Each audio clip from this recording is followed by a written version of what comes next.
سیدنا یونس علیہ نبینا علیہ الصلوۃ والسلام کی قوم کا ذکر آ رہا ہے۔ دیکھیں اللہ تعالیٰ کی یہ سنت ہے کہ اللہ تعالیٰ جب بھی کسی قوم میں کسی رسول کو مبعوث کرتا ہے تو وہ وہاں جا کر دھمکی لگاتے ہیں کہ ہم پر ایمان لے آؤ، نہیں تو بڑے دن کا عذاب تمہیں آ پکڑے گا۔ اور وہ بڑا دن ان قوموں کے لیے ایام اللہ بن جاتا ہے، جس طرح کہ حضرت موسیٰ علیہ السلام کے مخالفین کے لیے، فرعونیوں کے لیے بخاری مسلم میں آیا کہ 10 محرم کا دن ایام اللہ بن گیا کہ اس دن فرعونی ڈبو دیے گئے۔ اسی طریقے سے قوم نوح جس دن ڈبوئی گئی وہ ان کے لیے ایام اللہ میں سے ایک یوم تھا، اللہ کے بڑے بڑے فیصلوں کے دنوں میں سے ایک دن۔ تو رسول ہمیشہ یہ دعوت دیتے ہیں کہ ہم پر ایمان لاؤ، اور اگر ایمان نہیں لاؤ گے تو بڑے دن کا عذاب تمہیں آ پکڑے گا، اور الٹیمیٹلی عذاب آتا ہے، اور اللہ تبارک و تعالیٰ اہل ایمان کو انبیاء کے ساتھ بچا لیتا ہے اور مخالفین کو تباہ و برباد کر دیتا ہے، کبھی سمندری طوفان کی شکل میں، کبھی آسمان سے پتھروں کی بارش کی شکل میں، کبھی تیز آندھیوں کے عذاب کی شکل میں، کبھی زمین میں دھسائے جانے کی شکل میں، مختلف شکلوں میں اللہ تعالیٰ کے عذابات آتے ہیں۔ اور یہ رسولوں کے کیس میں ہے، کیونکہ اللہ تعالیٰ نے پیٹ رول رسولوں کے کیس میں بیان کیا ہے، کتب اللہ لأغلبن انا ورسلی، اللہ تعالیٰ نے اپنی ڈیسٹنی میں، تقدیر میں یہ بات لکھ دی ہے کہ بے شک میرے رسول اور میں ہی غالب رہوں گا۔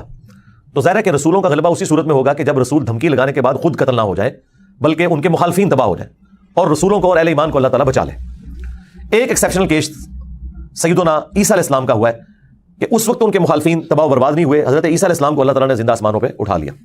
یہ ایک یونیک ایکسیپشنل کیس ہے، لیکن اس کے بعد سے اب تک یہودی اللہ تعالیٰ کے زیر عتاب ہے اس حوالے سے کہ انہوں نے اپنی روش درست نہیں کی، اور پھر آخری عذاب کا کوڑا حضرت عیسیٰ علیہ السلام کے ذریعے ہی پڑے گا ان یہودیوں پر، اور وہ جب دنیا میں آئیں گے تو پھر یہودیوں کے خلاف قتال کریں گے۔ دنیا میں ان کا دوبارہ آنے کا مقصد ایک اعتبار سے اس حساب سے بھی بن جاتا ہے کہ انہوں نے اپنی مبارک زندگی میں اپنے مخالفین کے اوپر عذاب نہیں دیکھا تھا، وہ اب جب دوبارہ دنیا میں آئیں گے نا تو وہ عذاب اللہ تعالیٰ ان کے ذریعے ان کے مخالفین پر نازل فرمائے گا۔ یہ بھی ایک حکمت ہے حضرت عیسیٰ علیہ السلام کی دوبارہ دنیا میں آنے کی، اگرچہ یہ ان کی اولادیں ہیں لیکن روش تو انہوں نے نہیں چھوڑی۔ ایک اور ایکسیپشن ہے وہ یونس علیہ السلام کی ہے۔ ان کے کیس میں تو اللہ تعالیٰ نے بالکل ڈیفرنٹ ایک فیصلہ فرمایا کہ یونس علیہ السلام کی قوم نے جب عذاب کے آثار دیکھے تو انہوں نے توبہ کی، اور اللہ تعالیٰ نے ان سب کا ایمان قبول کر لیا، اور وہ قرآن میں آتا ہے کہ 1 لاکھ سے بھی زیادہ لوگ تھے جو سارے کے سارے ایک دن میں مسلمان ہو گئے۔ یعنی یونس علیہ السلام کی سال ہر سال کی تبلیغ نے کوئی اثر نہیں دکھایا، جب عذاب کے آثار نظر آئے تو انہوں نے ایمان قبول کر لیا۔ یہ صرف یونس علیہ السلام کی قوم نہیں، باقی قوموں کے بارے میں بھی سورۃ الانبیاء میں آیا کہ جب کبھی بھی رسولوں کے مخالفین پر عذاب آتا تھا تو مخالفین اس عذاب کے وقت پھر چیخیں مارتے تھے اور کہتے تھے کہ یا اللہ ہمیں ایک دفعہ چھوڑ دے، اب ہم تیرے نبی کو مانیں گے۔ سب سے بڑا خبیث فرعون، اس کے بارے میں قرآن میں سورہ یونس میں ہی ہم پڑھ چکے ہیں کہ اس نے بھی موت کے وقت کہا تھا کہ میں ایمان لاتا ہوں موسیٰ علیہ السلام کے رب پر، بنو اسرائیل کے رب پر، اور پھر اللہ تعالیٰ نے جواب میں فرمایا الآن، اس وقت اب ایمان لے کر آیا، اس وقت ایمان لانا تجھے کوئی فائدہ نہیں دے گا۔ جو جامع ترمذی میں بھی حدیث ہے کہ موت کے غرغرے سے پہلے پہلے توبہ قبول ہے۔ یہ جو موت کا غرغرہ ہے نا، یہ امتوں کے کیسز میں عذاب کے آثار کا سامنے نظر آنا ہے، وہ پوری قوم کے لیے موت کے غرغرے کا وقت ہے، اگرچہ وہ ان پہ نظر نہیں آئی ہے لیکن وہ اللہ کا فیصلہ ہو چکا ہے، وہ اب انہوں نے کنفرم مرنا ہی مرنا ہے۔ وہ آثار جب نظر آنا شروع ہوئے تو باقی قومیں بھی آہو بکا کرتی تھیں، اس قوم نے بھی آہو بکا کیا، اور اللہ تعالیٰ نے ان کے کیس میں وہ سن لیا اور انہیں بچا لیا۔ اور جب یونس علیہ السلام واپس آئے وہ تو دنگ رہ گئے کہ یہ کیا ہوا، میں تو انہیں عذاب کا وعدہ دے کے گیا تھا، یہ سارے کے سارے زندہ سلامت ہیں۔ اور اس سے بڑھ کر ان کو حیرانگی یہ ہوئی کہ وہ سب کے سب لوگ ایمان بھی لے آئے۔ تو اب حضرت یونس علیہ السلام کو وہ غم تو بھول گیا کہ میرا دیا ہوا وعدہ پورا نہیں ہوا۔ ظاہر ہے ایک امبیرسمنٹ تو تھی کہ آپ قوم کو کہہ کے نکلے ہیں کہ اب تم پہ عذاب آئے گا، اور عذاب نہیں آیا، تو امبیرسمنٹ تو حضرت یونس علیہ السلام نے فیل کی، لیکن اس کی کمپنسیشن اللہ نے اس حوالے سے کر دی کہ جو ان کا مقصد ہے وہ پورا ہو گیا کہ لوگ ایمان لے آئے۔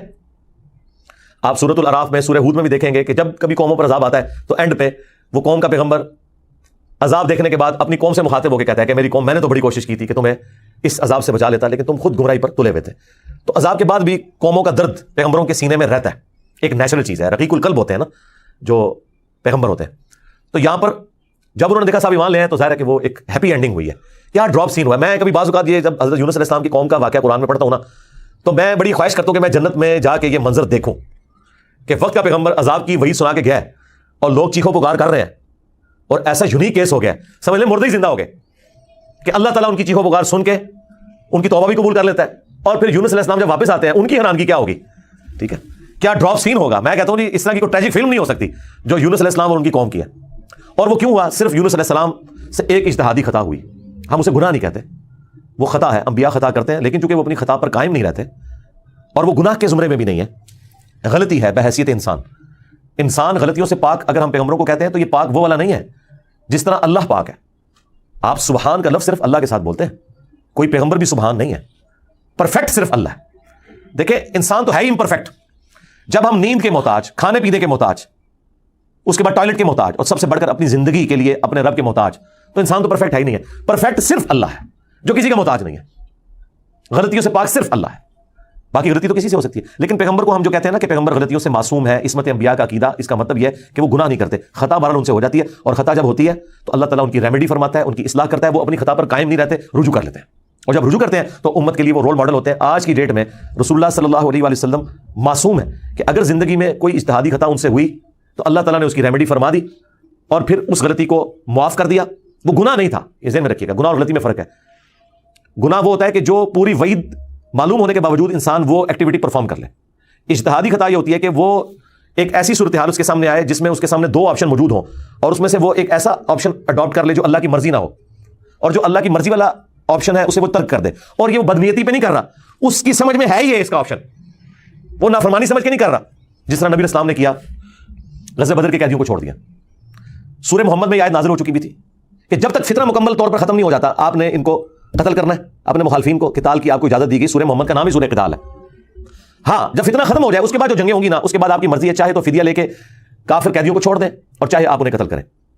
اب بدر کے بعد فتنہ تو ختم نہیں ہوا تھا, لیکن نبی علیہ السلام نے یہ ایزیوم کیا کہ 70 سردار ان کے مر گئے, ان کی کمر ٹوٹ گئی, وہ جو 70 ہم نے قیدی کیے ہیں چلو ہم انہیں فدیہ لے کے چھوڑ دیتے ہیں, شاید یہ لوگ اسلام قبول کر لیں. اپنی شرافت کی وجہ سے نبی علیہ السلام نے ایسا کیا. تو اس پہ پھر اللہ تعالیٰ نے سورۃ الانفال میں آیت نمبر 67-68 میں فرمایا کہ اگر وہ پہلے آیت نازل نہ ہوئی ہوتی نا سورہ محمد کی, تو ہم تمہیں عذاب دیتے اس عمل کے اوپر جو تم نے غزوہ بدر کے قیدیوں کو چھوڑ دیا, کیونکہ فتنہ تو بھی ختم نہیں ہوا, تمہارا کام تھا قتل کرتے. اور حضرت عمر کا مشورہ بھی یہی تھا, بخاری مسلم میں. لیکن نبی علیہ السلام اور حضرت ابوبکر اپنی شفقت کی وجہ سے انہوں نے یہ پلی لی کہ وہ آیت میں آیا نا کہ فتنہ جب ختم ہو جائے تو پھر تمہاری مرضی ہے, تو ہم یہ ایزیوم کرتے ہیں کہ فتنہ ختم ہو گیا. یہ بدنیتی کی وجہ سے نہیں تھا, واقعی انہوں نے یہ ایزیوم کیا تھا, لیکن وہ کس قسم کے ناہنجار لوگ تھے.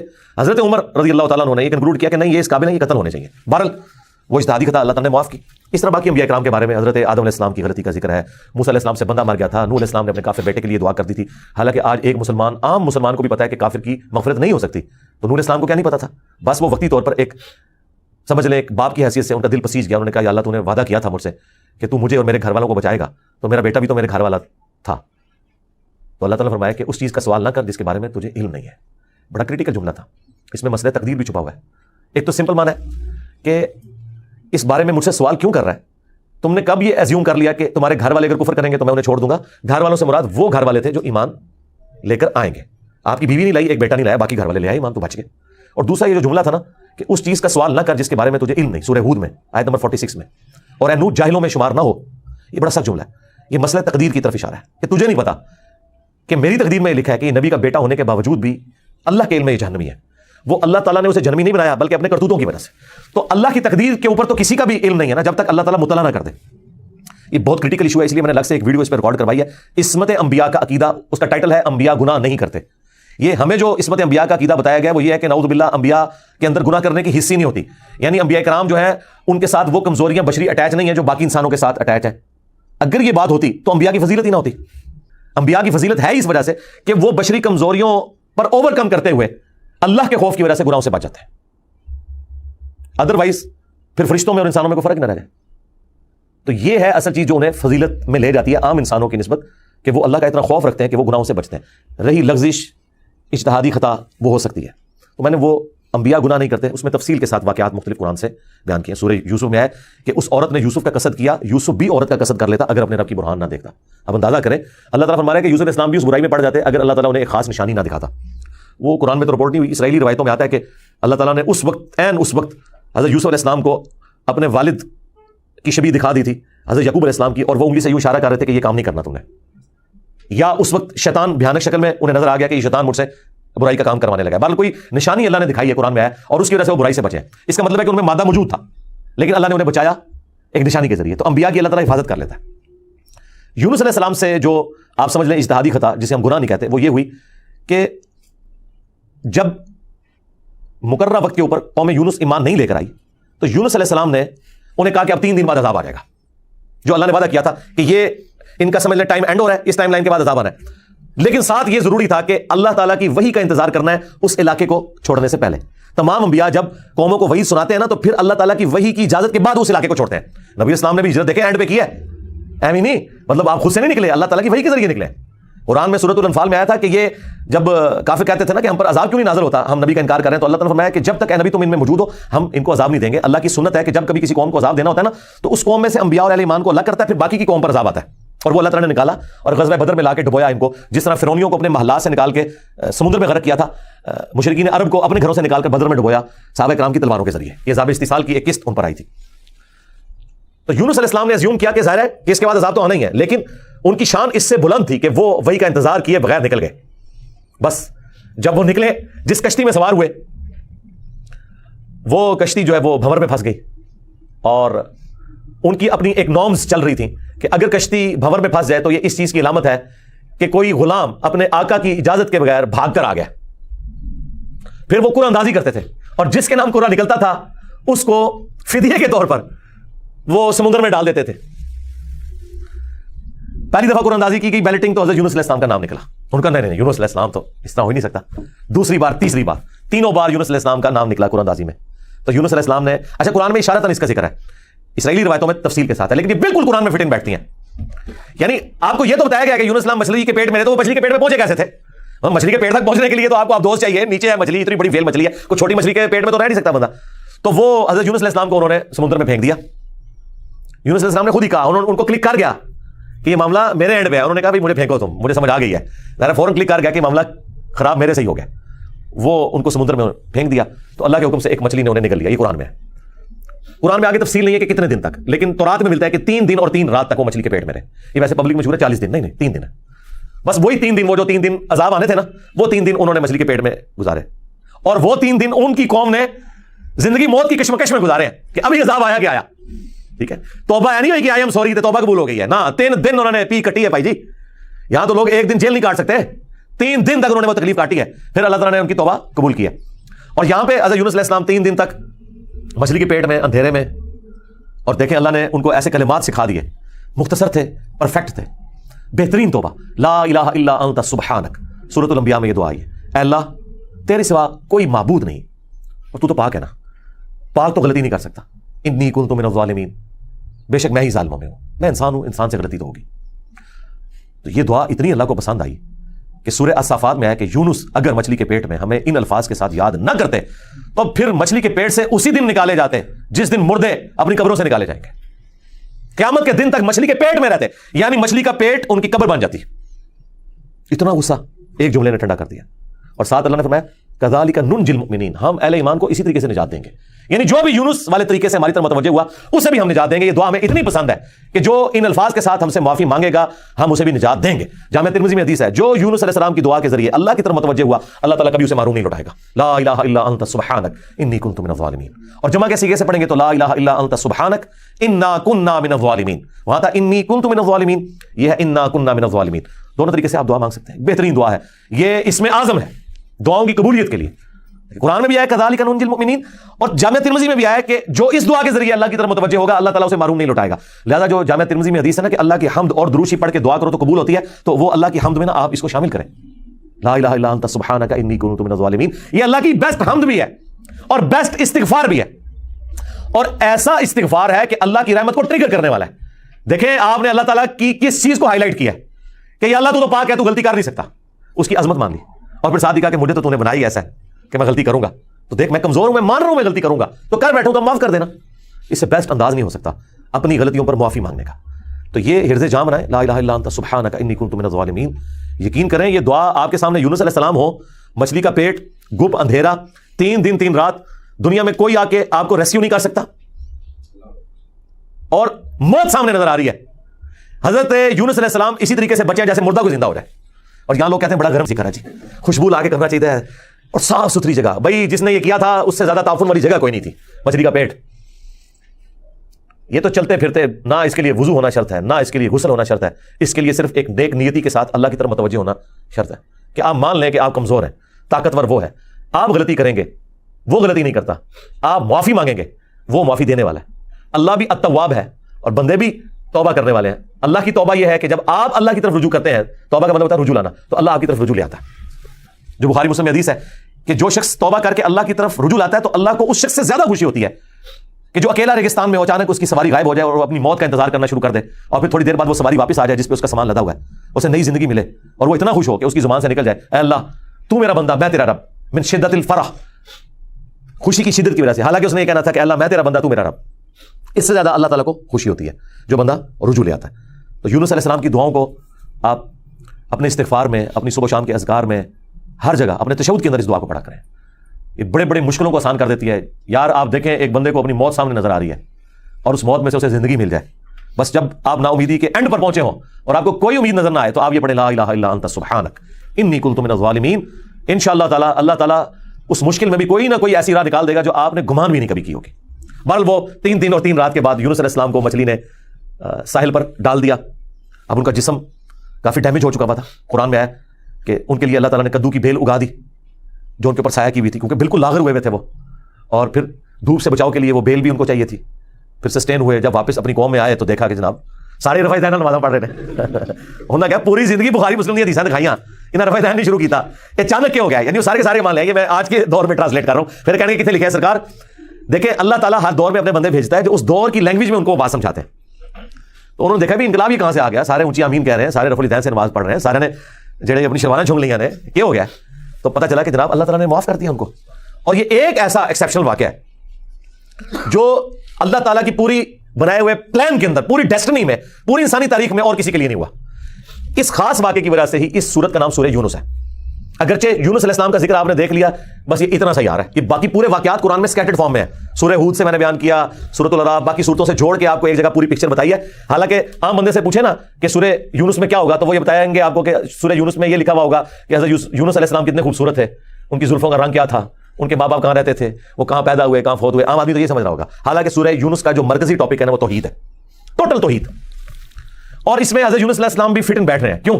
توحید کا مطلب یہ ہے کہ ہوگا وہ جو اللہ چاہے گا، اور اللہ چاہے تو اپنا بنایا ہوا قانون بھی توڑ سکتا ہے. اللہ اپنے قانون کا بھی کوئی پابند نہیں ہے. لیکن یہ دنیا کے اعتبار سے، آخرت کے لیے نہیں. آخرت کے لیے اللہ نے قرآن میں یہ بتایا کہ میں اپنے وعدے کے خلاف نہیں چلوں گا. آخرت اللہ کا قانون نہیں ہے، وعدہ ہے. اور اگر اللہ وعدہ توڑتا ہے نا تو وہ اللہ نہیں رہتا، کیونکہ جو وعدہ پورا نہ کرے وہ جھوٹا ہوتا ہے، اور جھوٹ اللہ کی طرف منسوب نہیں. لیکن دنیا میں اللہ تعالیٰ اپنے بنائے ہوئے قوانین توڑ دیتا ہے. وہ اللہ کے کوئی وعدے نہیں ہے. اللہ کا قانون ہے کہ آگ جلائے گی، ابراہیم کو نہیں جلایا تو اللہ تعالیٰ کو اس سے کوئی فرق نہیں پڑتا. یہ اللہ کا کوئی وعدہ نہیں تھا. چھری کاٹتی ہے، اسماعیل علیہ السلام کو نہیں کاٹا، یہ اللہ کا قانون ٹوٹا. سمندر میں انسان غرق ہو جاتا ہے، موسیٰ علیہ السلام کے لیے راستہ بن گیا، یہ اللہ کا قانون ٹوٹا معجزے کے طور پر. آخرت میں کوئی قانون نہیں ٹوٹے گا. جو مواہد دنیا سے گیا، اللہ کا تابع فرمان، پیغمبروں کا مطیع، پھر اس پہ تقدیر غالب نہیں آئے گی کہ نہیں جی اے تیری میں ایک گال سنبھال کے رکھی ہے لہذا تو زیرو نہ ملٹیپلائی ہو گیا. نہیں، وہاں بھی نیکیاں تولی جائیں گی. چاہے گناہوں کے پلڑے میں بڑے سے بڑا گناہ بھی آ گیا شرک کے سوا، اور نیکیاں بھاری ہوگی تو اللہ تعالیٰ کسی کو یہ کہے گا کہ بھی نہیں کہ بالکل تو زیرو زیرو ہی بچے ہیں. نہیں، بس یہ میرا وعدہ ہے کہ میں بچا لوں گا. بلکہ اللہ کی تو رحمت اس سے بھی زیادہ ہے. وہ تو اپنے پیغمبر کی شفاعت سے جن کے نیکیوں کے پلڑے ہلکے بھی ہو جائیں گے ان کی بھی کمپنسیشن فرما دے گا اگر وہ شرک نہ کرتے ہوئے انشاءاللہ تعالیٰ. ہمیں تو اللہ تعالیٰ بغیر حساب و کتاب کی جنت میں داخلہ عطا فرمائے، آمین. مع النبیین والصدیقین والشہداء والصالحین، آمین. بہرحال یونس علیہ السلام جب واپس آئے، انہوں نے یہ ساری بہاریں دیکھی تو ظاہر ہے کہ خوشی خوشی انہوں نے اس کو ایکسیپٹ کیا، اور اللہ تعالیٰ نے پھر اس کو قیامت تک کے لیے قرآن میں نقل کر دیا. اب یہ وہ الفاظ، اب یہ پورے واقعات آپ کے سامنے ہو تو اب آپ اس کا ٹیسٹ فیل کریں. اعوذ باللہ من الشیطان الرجیم، بسم اللہ الرحمن الرحیم. فلولا كانت قرية آمنت فنفعها ایمانها، بس کیوں ایسا نہ ہوا کہ کوئی بستی ایمان لائی ہو تو اس کو ایمان لانا نفع دے دیتا. یہ کبھی ہوا ہی نہیں ایسا. الا قوم یونس، سوائے قوم یونس کے، کہ یونس علیہ السلام کی اجتہادی خطا جو ڈیبٹ تھی وہ کریڈٹ بن گئی ان کے امت کے حق میں، کہ چونکہ ان کے وقت کے پیغمبر نے اللہ کی وحی کے انتظار کے بغیر وہ جگہ چھوڑ دی تھی، اللہ نے اس کا بینیفٹ ان کی قوم کو دے دیا. لما آمنوا، جب وہ ایمان لے آئے، کشفنا عنہم عذاب الخزی فی الحیات الدنیا، تو ہم نے دور کر دیا ان سے، کھول دیا دنیا کی زندگی کی رسوائی کا عذاب. ومتعناہم الی حین، اور ہم نے انہیں دنیا میں لطف اندوز ہونے کے لیے ایک اور مدت فراہم کر دی. اللہم احسن عاقبتنا فی الامور کلہا واجرنا من خزی الدنیا وعذاب الآخرہ، آمین. تو یہاں پر وہ عذاب ہم نے ان سے دور کر دیا، یعنی وہ عذاب آیا ہوا تھا، اس کے اثار نمایاں تھے، پھر اللہ تعالیٰ نے وہ کھول دیا. وہ جس شکل میں بھی تھا، کوئی بادل آئے ہوئے تھے، پھر کھول دیے. وَلَوْ شَاءَ رَبُّكَ لَآمَنَ مَنْ فِي الْأَرْضِ كُلُّهُمْ جَمِيعًا، اور اگر تمہارا رب چاہتا تو جتنے لوگ زمین میں آباد ہیں سب کے سبھی مومن ہو جاتے. اس کا کیا مطلب ہے کہ اگر اللہ تعالیٰ زبردستی ہدایت دینا چاہتا، اس کا یہ مطلب نہیں ہے کہ اللہ تعالیٰ یہ چاہتا ہے کہ لوگ جہنم میں جائیں. یہ رسول اللہ کو سنگولر کے سیغے سے تسلی دی جا رہی ہے کہ اگر اللہ تعالیٰ نے زبردستی ایمان دینا ہوتا نا تو دے دیتا سب کو. لیکن اللہ تعالیٰ یہ چاہتا ہے کہ لوگ خود سے اپنی چوائس سے مجھے چوز کریں. افانت تکرہ الناس حتی یکونوا مؤمنین، تو اے نبی کیا آپ لوگوں کو مجبور کرنا چاہتے ہیں یہاں تک کہ وہ ایمان لے آئیں؟ یعنی آپ نے زبردستی نہیں کرنا. حضور ٹینشن ہی بڑی لیتے تھے کہ میں دعوت دے رہا ہوں، لوگ قبول نہیں کر رہے، تو حضور کو کہا کہ آپ نے ٹینشن نہیں لینی، جنہوں نے جہنم میں جانا ہے جائیں. سورۃ البقرہ میں آیا کہ ہم آپ سے نہیں پوچھیں گے لوگ جہنم میں کیوں پہنچ گئے. سورہ طٰہٰ میں آیا کہ ہم نے قرآن اس لیے نازل نہیں کیا کہ آپ مشقت میں پڑ جائیں. ما انزلنا علیک القرآن لتشقى الا تذکرۃ لمن یخشی، یہ اس کے لیے ہے جو اللہ کی دھمکی سے ڈر جائے. وما كان لنفس ان تؤمن الا باذن اللہ، اور کسی جان کے لیے یہ ممکن ہی نہیں ہے کہ وہ ایمان لے آئے مگر اللہ کے اذن سے. مراد یہ کہ صرف کوشش بھی کوئی چیز نہیں ہے، اللہ کی طرف متوجہ بھی ہوں، تقدیر پلس کوشش دونوں مل کے کمپلیشن کی طرف جاتے ہیں. ربنا لا تزغ قلوبنا بعد اذ هديتنا وهب لنا من لدنك رحمة انك انت الوهاب آمین. ويجعل الرجس على الذين لا يعقلون، اور اللہ تعالیٰ کی سنت ہے کہ وہ گندگی ڈال دیتا ہے ان لوگوں پر جو بے سمجھ ہیں، یعنی جو اپنی عقل کو استعمال نہیں کرتے ان پر اللہ گندگی ڈال دیتا ہے، انہیں حق بات سجائی نہیں دیتی، اور دوسروں کو اللہ تعالیٰ ان کی کوشش کی سبب ایمان دے دیتا ہے. اس کو آپ دنیا میں مثال سے سمجھیں، ایک ہی بارش برستی ہے نا، زرخیز زمین پر برستی ہے تو وہاں سے کھیتی نکلتی ہے، اور گندگی کے ڈھیر پہ جب وہ بارش پڑتی ہے تو بدبو نکلتی ہے. اس میں بارش کا قصور نہیں ہے، اس گندگی کے ڈھیر کا ہے. ایک شخص نے اپنے آپ کو خود گندگی کا ڈھیر بنا لیا کہ اس نے حق بات قبول نہیں کرنی، تو اس کا انتظار یہ نکلنا ہے کہ اس سے آپ پورا قرآن گزار دیں، اسے کوئی فرق نہیں پڑے گا.